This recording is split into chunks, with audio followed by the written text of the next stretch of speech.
Underestimated. The massive hall of the Galactic Confederation's central chamber glittered with the bioluminescent decorations favored by the Illuvian delegation.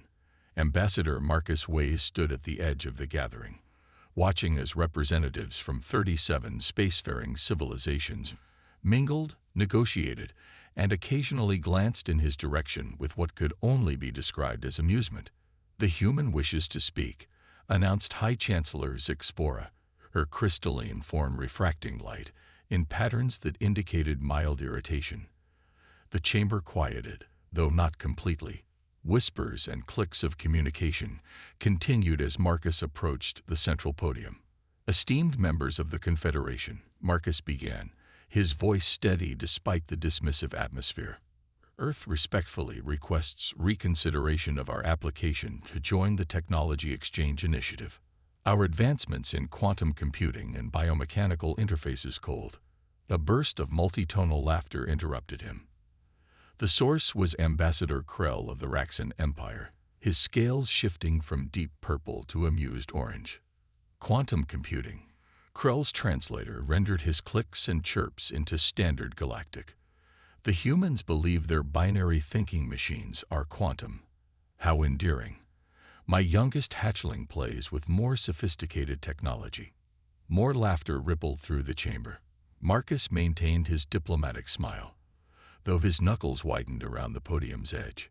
"Perhaps the ambassador misunderstands," Marcus countered. "Our NEXU-7 system has achieved 500 stable qubits and—" "We abandoned qubit architecture a millennium ago," interrupted Chancellor Zixpora.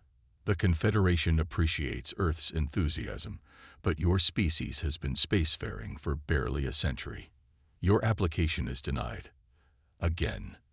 Please enjoy your protectorate status and the benefits it provides." The benefits. Marcus nearly scoffed aloud. Protection that came with resource quotas, restricted travel zones, and technology embargoes. Earth had escaped destruction during first contact with the Raxans only because the Confederation had intervened, claiming humanity as a developing species of interest. 7 years later, that protection felt increasingly like imprisonment. As Marcus returned to Earth on the diplomatic vessel Horizon, he composed his 17th report of rejection to the United Earth government. He'd grown tired of writing the same message with different words. "They still don't take us seriously." Director Samira Kalani reviewed Ambassador White's report in her underground office beneath the Himalayan defense complex. 7 years of diplomatic efforts had yielded nothing but condescension and restrictions. Her dark eyes flicked to the holographic display, showing the latest intelligence. Raxan military vessels had been spotted near Proxima Centauri, dangerously close to Earth's only extrasolar colony. "They're testing our boundaries again," said General Abayomi, his weathered face grave in the bluish light of the displays. "The Confederation patrols are conveniently absent." "As expected," Samira replied. "The latest maintenance schedule for their defensive grid gave us this 12-hour window. The Raxans are nothing if not predictable." "And arrogant," added Dr. Vasily from his seat at the conference table. The quantum physicist had aged visibly since taking charge of Project Ascension. "They believe we're monitoring them with Confederation-approved sensors only." Samira nodded. "What's the status of our little surprise at Valkyrie Station?" Dr. Vasilev allowed himself a rare smile. "Ready for their arrival." Captain Torvin of the Raxan Imperial cruiser Subjugator approached the small human mining outpost orbiting Proxima Centauri with contempt. His mission was simple: demonstrate the inadequacy of Confederation protection and remind these primitives of their place. The Raxan Empire had reluctantly accepted the Confederation's claim on humanity 7 years ago, but patience was wearing thin. Humans occupied valuable territory and possessed resources the Empire coveted. "Sensors detect minimal defenses," reported his second-in-command. "Primitive kinetic weapons only. No energy shields." Torvin's mandibles clicked in satisfaction. "Open a channel. Let's give them a chance to surrender before we make an example of them." The view screen activated, showing a human female in a simple mining uniform. Her expression betrayed no fear, which Torvin found oddly disappointing. "This is Captain Torvin of the Raxan Empire. Your outpost is in violation of Spatial Decree 7293. Surrender immediately or—" "This is Director Elena Chen of Valkyrie Station." The human interrupted. "We've been expecting you, Captain. Perhaps you'd like to reconsider your position." Torvin bristled at the insolence. "Fire warning shots. Target their communication array." "Weapons locked, Captain." The cruiser's main guns discharged, and nothing happened. The energy beams dissipated meters from the station's surface, absorbed by nothing visible. "Impossible," hissed Torvin's weapons officer. "They have no shield technology." Director Chen's expression remained calm. "Actually, we do, just not the kind you're familiar with. Our turn." From concealed ports around the seemingly insignificant mining station, a dozen small projectiles launched. The Raxan sensors barely registered them before they attached to the cruiser's hull. "Minimal kinetic impact," reported the defensive officer. "No damage." Then the devices activated. A wave of energy cascaded across the Raxan vessel, bypassing their shields entirely. Systems failed in cascading sequence. Weapons, engines, life support. "What is this technology?" Torvin demanded as emergency lighting bathed the bridge in red. Director Chen's image remained on the view screen, now split with a second human. A severe-looking woman with authority in her bearing.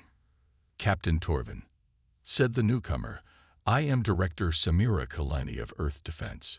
Your vessel is now disabled. Your life support will continue functioning for exactly 6 hours, enough time for a Confederation patrol to respond to the distress signal we've graciously sent on your behalf." Torvin's scales darkened with fury. "This is an act of war." "No," corrected Kalani. "This is a field test. One your overconfidence made possible. The Confederation will retrieve you shortly, and when they do, remember this. We could have destroyed your ship entirely. Consider today a courtesy." The transmission ended, leaving the Raxan crew in stunned silence. The Valkyrie incident, as it came to be known, changed everything, though not in ways immediately apparent to the Confederation. Officially, Earth apologized for the defensive malfunction at their mining outpost. The Confederation issued reprimands and increased restrictions on human technological development. The Raxans publicly accepted the diplomatic resolution, while privately seething. Beneath the surface, however, the real consequences unfolded. The United Earth government unanimously activated the final phase of Project Ascension. In a secure facility beneath Europa's ice, Commander Elena Chen, newly promoted after her role at Valkyrie Station, stood before the assembled leadership of the project. "The Valkyrie field test confirmed our theories," she reported. "Quantum phase shift technology can bypass Confederation standard shields. The dampening devices worked exactly as Dr. Vassiliev predicted. But most importantly, we confirmed the Raxans have no countermeasures." General Abayomi nodded. "And the Confederation's response?" "Also as predicted," Chen continued. "They're investigating how we develop the technology, not what it actually does. Their arrogance blinds them to the possibility that we've moved beyond their understanding." Director Kalani stepped forward, which brings us to the next phase. "Commander Chen, you've been selected to lead our first combat-ready vessel. The UES Defiance is ready for her captain." Chen's composure slipped momentarily, revealing surprise. "Director, I'm honored, but I'm not a Navy officer. My experience is in intelligence and special operations." "Precisely why you were chosen," Kalani replied. "This isn't a conventional naval operation. The Defiance represents a new paradigm in warfare. We need leaders who think beyond established doctrine." The meeting adjourned, and Chen followed Dr. Vassiliev to a high-security elevator that descended deeper beneath Europa's surface. What she saw when the doors opened stole her breath. Through an enormous transparent aluminum window stretched a construction bay larger than she'd imagined possible. Inside floated a warship unlike any in known space. Its hull was midnight black, absorbing rather than reflecting light, with lines that seemed to confuse the eye. a product of the gravitational lensing effect of its experimental drive system. "Commander Chen," said Dr. Vasilev with undisguised pride, "meet the UES Defiance, the first of 37 vessels in humanity's hidden fleet." Chen approached the window, her reflection ghostly against the darkness beyond. "How?" "The resources required. The Confederation monitors everything." "Not everything." Kalani joined them. "For 7 years, they've seen exactly what we wanted them to see. While they laughed at our primitive attempts at technological advancement, we were learning, adapting. Every technology they showed us, we examined not for replication, but for vulnerabilities." "The Raxans are mobilizing," Abayomi added, his voice grim. "Our deep cover intelligence suggests they're planning something significant.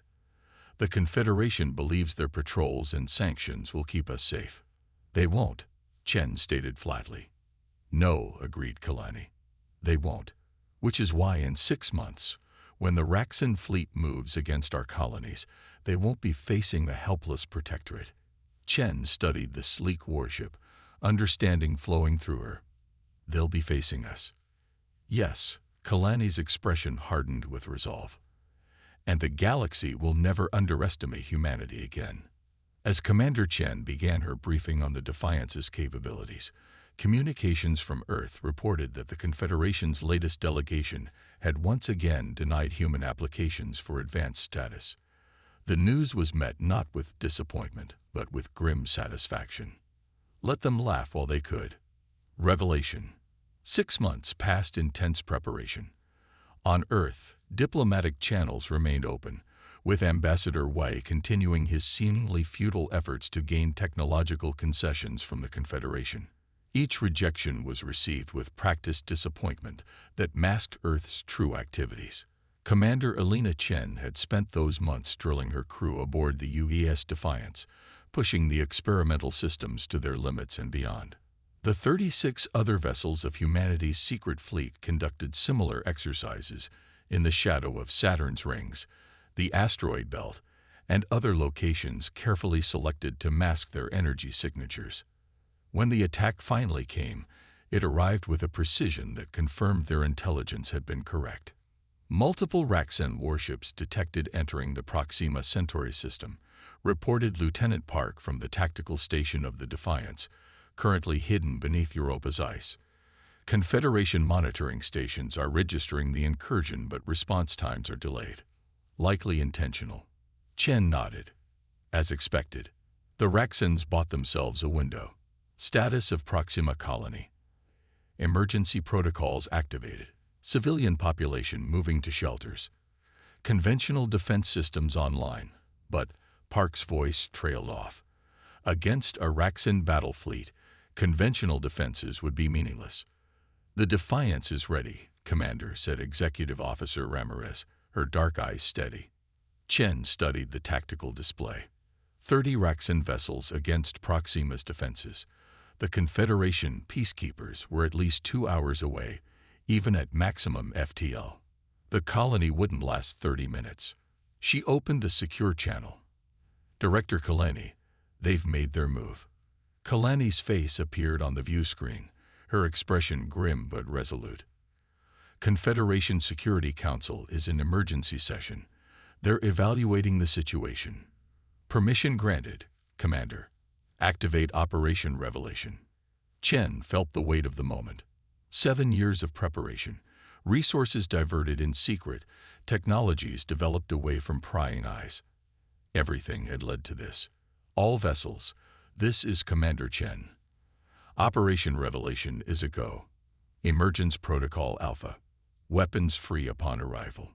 Throughout the solar system, hidden bays opened. Vessels with sleek, light-absorbing hulls rose from gas giant atmospheres, emerged from asteroid hollows, and surfaced from beneath icy moons. The UES Defiance broke through Europa's surface in a shower of ice particles, its phase drive humming to life. "Coordinates locked," reported the navigation officer. "Phase jump ready." Chen took a breath. "Execute." Chancellor Zixvora watched the emergency briefing with growing concern. The Raxan attack was bolder than expected, a direct challenge to Confederation authority. "Where are our response vessels?" she demanded. "Still en route," replied Defense Coordinator Leth. "Unexpected maintenance issues delayed deployment." Maintenance issues. Zixvor's crystalline form darkened with anger. Convenient for the Raxans. Ambassador Krell sat smugly across the chamber. Perhaps the Confederation's protection is not as reliable as promised. How unfortunate for the humans. "The humans have activated their defense systems," reported an aide. "Futile." Krell clicked dismissively. "Their technology is primitive. This will be over quickly." A sudden commotion erupted among the monitoring staff. "Chancellor," called one technician, "we're detecting multiple unregistered FTL signatures near Proxima Centauri." The main display shifted to show the spatial anomalies forming near the human colony. Zixvora felt a cold sensation through her crystalline matrix. "Identify those vessels." "Unable to identify, Chancellor. Drive signatures don't match any known configuration." As they watched, 37 ships materialized in perfect formation between the Raxan fleet and Proxima colony. Their hulls seemed to absorb light rather than reflect it, making them appear as voids against the stars. "Are those human vessels?" asked someone incredulously. Before anyone could answer, the mysterious fleet opened fire. The Raxan Admiral Xector watched with disbelief as the unknown vessels appeared. Their arrival method was unlike any FTL technology he recognized. No space-time distortion, no hyperspace window, just sudden existence where moments before had been empty space. "Identify those ships," he barked. "Unknown configuration, Admiral. No match in our database. Open a channel. All frequencies." Before his communications officer could comply, the lead vessel transmitted. The view screen displayed a human female in a uniform Sector didn't recognize. "This is Commander Elena Chen of the United Earth Ship Defiance. Your fleet is in violation of sovereign human territory. You will power down your weapons and withdraw immediately." Sector's scales flushed with anger. "Human deception. These cannot be your vessels. You've allied with some unknown power." "No deception, Admiral," Chen interrupted.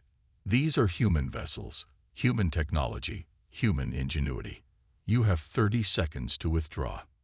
Sector hissed in fury. "All vessels, target the lead ship. Full barrage." The Raxan fleet fired in unison, energy weapons and projectiles streaking toward the Defiance. Chen didn't flinch as the barrage approached, then passed harmlessly through the space her ship occupied. "Phase shift successful," reported Lieutenant Park. "All vessels reporting successful evasion."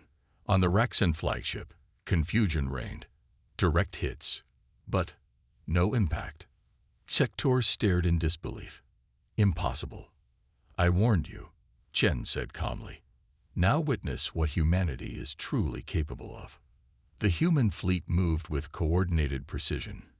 Energy beams that shifted between visible spectrums lanced out, bypassing Raxan shields completely. Specialized projectiles attached to enemy hulls, disrupting systems with cascading failures, similar to what had disabled Captain Torvin's ship months earlier, but on a much larger scale.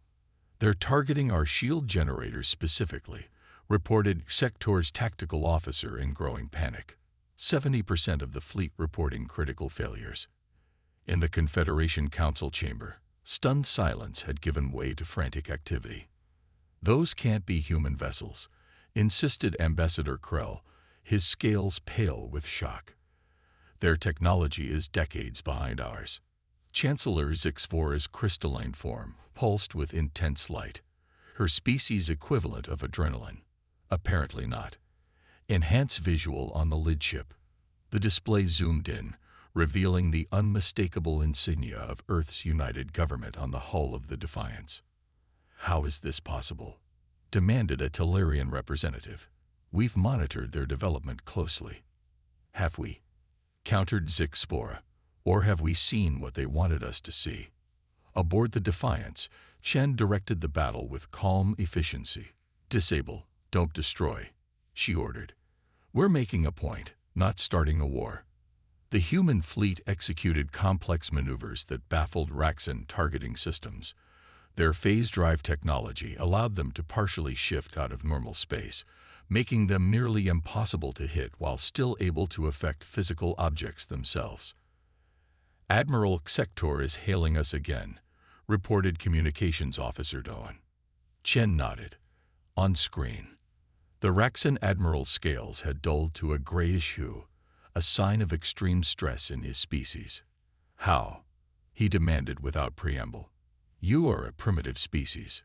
Your technology is not primitive," Chen finished for him. "While you mocked our public advances, we developed in secret. Your mistake was believing what you wanted to believe, that humanity was weak, backward, and defenseless." 22 Raxan vessels floated dead in space, their crews alive but their systems completely disabled. The remaining 8, including Sector's flagship, maintained partial functionality, but were in no condition to continue fighting. "The Confederation peacekeeping fleet will arrive soon," Chen continued. "You have a choice, Admiral. Surrender to us now, or explain to the Confederation how your superior forces were defeated by primitive humans." Sector's mandibles clicked in restrained fury. "You've made a powerful enemy today." "No," Chen corrected. "We've revealed a truth that was always there. Humanity isn't, and never was, defenseless. We simply chose not to show our hand until forced." As if on cue, the first Confederation vessels began arriving, their commanders broadcasting demands for information. Chen switched to an open channel that included both the Raxan fleet and the Confederation forces. "This is Commander Chen of the United Earth Ship Defiance. We have neutralized a Raxan attack force threatening our colony. The situation is under control." The Confederation commander, a Talarian, appeared on screen. "Impossible. Human vessels don't possess such capabilities." Chen allowed herself a small smile. "Perhaps it's time for the Confederation to reassess its evaluation of human capabilities." The emergency session of the Confederation Security Council stretched into its 14th hour. Representatives from all major powers argued vehemently about the implications of humanity's sudden technological revelation. "They deceived us all," insisted Ambassador Krell, though his position had weakened considerably with the Raxan defeat. "Did they?" countered Ambassador Wei, who had maintained dignified silence until now. "Or did you deceive yourselves by assuming our public technology represented our limits? We requested membership in your technology exchange for 7 years. You deemed us unworthy based on prejudice, not fact." Chancellor Zixvor's crystalline form pulsed with slow, measured light, a sign of deep consideration in her species. "How did you develop these technologies without detection?" Wei smiled. "The same way we developed everything else, human ingenuity. You monitored what we allowed you to see. Your arrogance did the rest." "This changes the balance of power," stated a Viridian ambassador gravely. "It restores balance," corrected Wei. "Humanity will no longer accept protectorate status. We demand full membership in the Confederation, with all rights and responsibilities thereof." The debate continued, but the outcome was inevitable. 3 days later, Earth was granted provisional full membership, with technology exchange privileges and removal of all previous restrictions. 6 months after the Battle of Proxima Centauri, Commander Chen, now Admiral Chen, stood in the observation lounge of the Defiance, watching as vessels from a dozen Confederation species docked at Earth's newly constructed orbital diplomatic station. "They're arriving for the Technology Summit," noted Director Kaleni, who had joined her. "Funny how interested they've become in primitive human innovation." Chen smiled slightly. "They're still underestimating us. They think our phase drive and shield bypass technology are our only advances." "Let them," Kalani replied. "Humanity has learned the value of keeping something in reserve." Below them, Earth turned serenely. For the first time since contact, human vessels moved freely through Confederation space.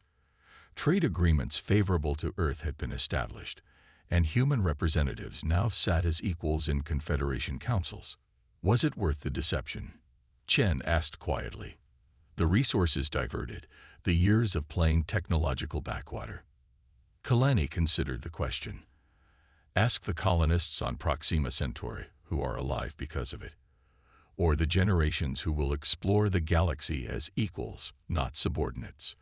The Defiance would soon depart on its first official diplomatic mission, a tour of major Confederation worlds, as a demonstration of human technological achievement and goodwill. The message was clear. Humanity came in peace but was prepared for alternatives. The Raxans are rebuilding their fleet, Chen noted. They won't forget their humiliation. No, agreed Kalani. But neither will they underestimate us again. Sometimes, respect born from fear is the beginning of genuine understanding. As representatives from 37 spacefaring civilizations gathered to exchange knowledge with humanity for the first time, Admiral Chen reflected on how quickly perceptions had changed. Where once they had laughed at human primitives, now they sought alliance with human innovators. The galaxy had learned an important lesson. Judge not by appearances or assumptions, but by actions when they matter most. For humanity had kept their greatest strengths hidden until needed: patience, ingenuity, and the wisdom to reveal their true capabilities at precisely the right moment. The Empire had laughed at humans. Then their fleet arrived, and everything changed.